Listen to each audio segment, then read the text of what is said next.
Сәлеметсіздер ме? Мен номер 208 мектеп гимназияны биология пәнінің мұғалімі Манақбаева Ұлданай Ермаханқызы. Өзім жайлы айтар болсам, ой түзейді жас қыран маған қай, бой түзейді жасылан маған жана. Шәкір пікір ұштайды мен арқылы, сондықтан да төтенше маған талап. Балаға мен әрқашан саяжаймын. Барасылым бойдағы аямаймын, өреннің де өн құям жүрегіне, бағбандай гүл күткен аялаймын. Сарма? Отыра қойыңыздар. Балалар, бүгінгі көңіл күйлеріңізді, сабаққа назарыңызды, ынтаңызды аудару үшін бүгінгі сабағымызды жақсы көңіл күймен бастаймыз. Ол үшін жаңа алған карточкалардағы сөздерді қоса отырып, бір-бірімізге 3 топ тілек айтамыз. Маған берген карточка бойынша достыққа байланысты тілек айту керек болды. Мен бірінші топқа достықтарың берік болсын, ұзақ болсын, және де бүгінгі сабақ өте көңілді өтсін деп тілек айтқым келеді. Барлығына бүгін жақсы көңіл күй сыйлайық. Маған берілген карточка денсаулық, барлықтарыңа зор денсаулық тілеймін. Біз өткен сабақта ас қорыту жүйесінің маңызы, ондағы ферменттер туралы өттік қоя. Қараңыздар, сіздермен жасаған осы ас қорыту жүйесінің суретіне назар аударсақ, бұл жерде бізде есімізге түсірейікші, бірінші ауыз қуысынан кейін бізде не? Өңеш, бауыр, және мына асқазан, ашшек, дұрыс, шөпшек, және шіршек. Қараңыздаршы балалар, осы жерде ең үлкен без. Қайсы без? Біздің ағзамыздағы. Қайсы? Бауыр безі, иә? Жақсы. Олай болса, балалар, бүгінгі біздің тақырыбымыз осы бауыр безіндегі өтеміз, және сол өттің әсерінен майлардың эмульгациялануын өтетін боламыз. Бауыр біздің ағзамызда ең үлкен без болып табылады, және де бауыр алғаш рет ұлуларда пайда болғанын біз білеміз. Оның массасы 1,5 килограмм, оның секретінен өт жатады, және ол басты қызметі қанның ескірген жасушаларын жоюға қатысады. Келесі, өт құрамында су, қышқыл, пигменттер және холестерин кіреді дейміз. Яғни, осы бауырда өт болады, ол өт қабының ішінен бөлінеді. Сол өттің құрамы 4 нәрседен тұрады екен. Неден тұрады екен? Өт қышқылы, су, пигменттер, холестерин. Жақсы. Қандарыңызда бізде бауыр безінде бізде өт қабының ішінде өт сұйықтығы, яғни өт сөлі бөлінетіндігін білеміз.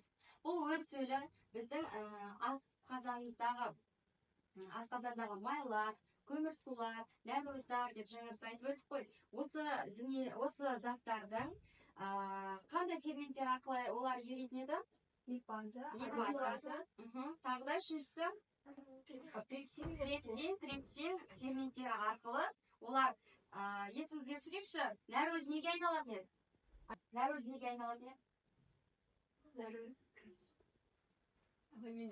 Амин қышқылына дұрыс. Келесі, майлар неге айналады?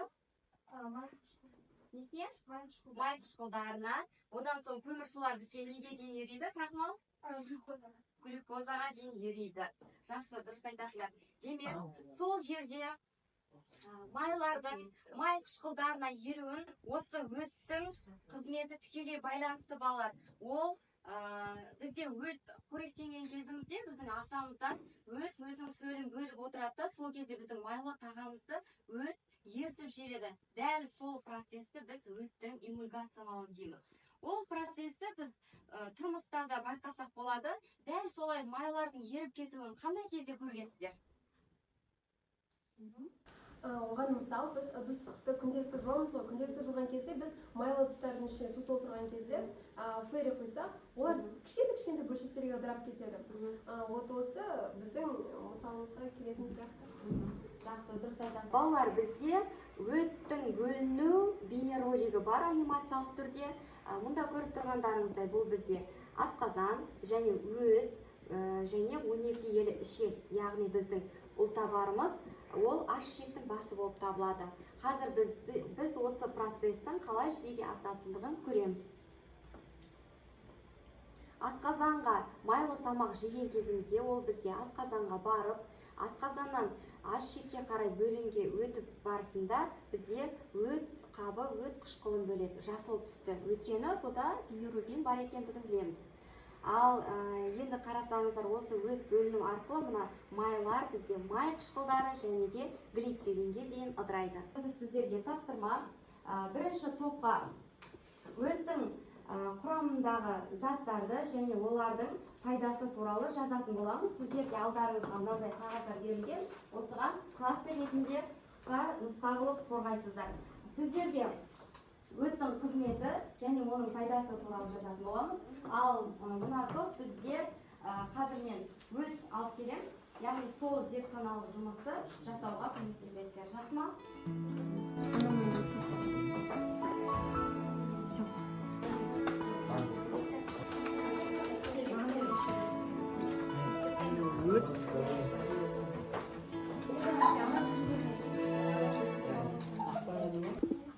Балалар, осы тапсырманы орындау үшін алдарыңызда кубиктер берілген. Сол кубиктерді QR код арқылы пайдаланып қолдансаңыздар болады.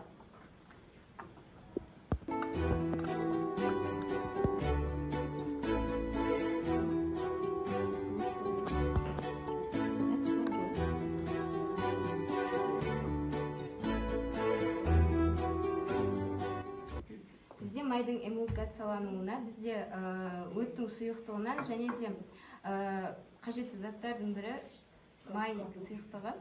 Біз бұл май сұйықтығынан 5 мл аламыз және де ona өт сұйықтығын қосамыз.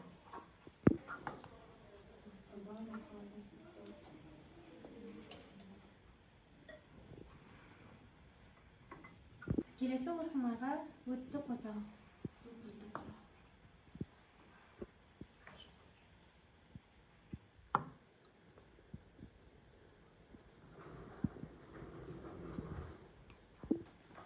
Енді шайқап 10 минут күтеміз. Біз осы зерттеу арқылы майдың өт әсерінен эмульгациялануына көз жеткіздік. Біздің топқа берілген тапсырма ол өттің қызметі мен өттің құрылымын анықтау. Өттің құрамы пигменттер, холестерин, су және де өт қышқылы. Ал өттің қызметі асқорту процесінде майларды эмульгациялап, асқортуды жеңілдетеді.